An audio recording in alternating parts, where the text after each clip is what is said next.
പ്രിലിംസിൽ വെച്ചൊരു ക്വസ്റ്റ്യനാണ്. ക്വസ്റ്റ്യൻ പറഞ്ഞിരിക്കുന്നത് നോക്കാം. From A point T. Okay, ഒരു ടി എന്ന് പറയുന്ന പോയിന്റിൽ നിന്ന് സർക്കിളിലോട്ട്. അപ്പോൾ ഞാൻ ആദ്യം സർക്കിൾ വരയ്ക്കുകയാണ്. ടി എന്ന് പറയുന്ന പോയിന്റിൽ നിന്ന് സർക്കിളിലോട്ട് ടി പി എന്ന് പറയുന്ന ഒരു ടാൻജൻറ്റ് വരച്ചു. ടി പി എന്ന് പറയുന്ന ഒരു ടാൻജൻറ്റ് വരച്ചു.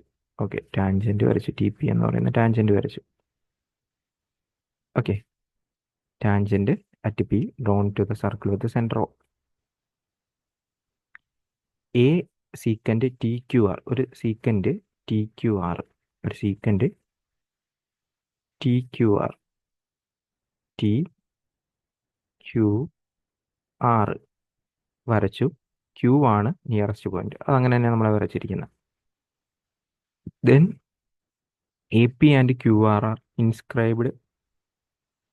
Then P Q R, okay, P Q R is inscribed into the circle. P Q R is inscribed into the circle. Okay, P Q R is inscribed in the circle. Okay, ആയിട്ടുണ്ട്. In the circle joining point P Q and R. Draw lines O Q and O R.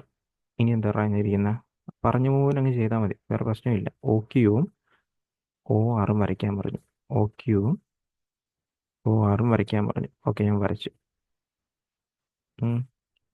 അടുത്തതിന് എന്താന്ന് പറഞ്ഞാൽ നോക്കാം. If angle P T Q, angle P T Q 27. Okay, angle P T Q 27. Angle T P Q 55. Okay, then R O Q, ഈ angle കണ്ടുപിടിക്കാനാണ് പറഞ്ഞത്. അപ്പോൾ ഈ angle കണ്ടുപിടിക്കണമെങ്കിൽ actually നമുക്ക് ഇത് കിട്ടിക്കഴിഞ്ഞാൽ ഇത് നമുക്ക് കിട്ടും. എങ്ങനെ കിട്ടും? ഒരു കോഡ് സർക്കിളുമായിട്ട് മേക്ക് ചെയ്യുന്ന ആംഗിളിൻ്റെ ഡബിൾ ആയിരിക്കും സെൻറ്ററുമായിട്ട് മേക്ക് ചെയ്യുന്നത്, അത് വെച്ച് കിട്ടും.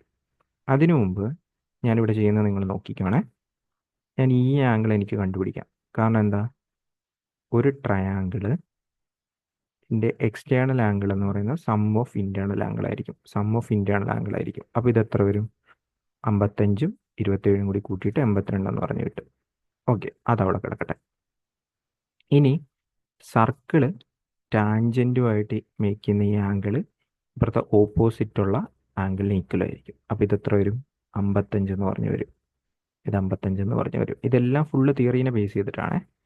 അപ്പോൾ ഇനിയിപ്പോൾ നിങ്ങൾ ട്രയാങ്കിൾ പി ക്യു ആർ നോക്കിക്കഴിഞ്ഞാൽ രണ്ട് ആംഗിൾ കിട്ടി, 82ഉം 55 എന്ന് പറഞ്ഞ്. എത്ര വരും? 137 എന്ന് പറഞ്ഞ് കിട്ടും. അപ്പോൾ മറ്റേ ആംഗിൾ എത്ര വരും? 180 എന്ന് കുറയ്ക്കണം. 180 എന്ന് കുറയ്ക്കുമ്പോൾ എത്ര വരും? 43 എന്ന് പറഞ്ഞു വരും അല്ലേ? 43. നമ്മുടെയൊക്കെ ചോദിച്ചിരിക്കുന്നത് ഈ ആംഗിൾ എന്ന് പറയുമ്പോൾ എന്ത് വരും? അതിൻ്റെ നേരെ ഇരട്ടി വരും. ഇരട്ടി എന്ന് പറയുമ്പോൾ എത്ര വരും? 86 എന്ന് പറഞ്ഞു വരും. സോ ഇതായിരിക്കും ആ ഒരു ക്വസ്റ്റ്യൻ്റെ ആൻസറായിട്ട് വരുന്നത്.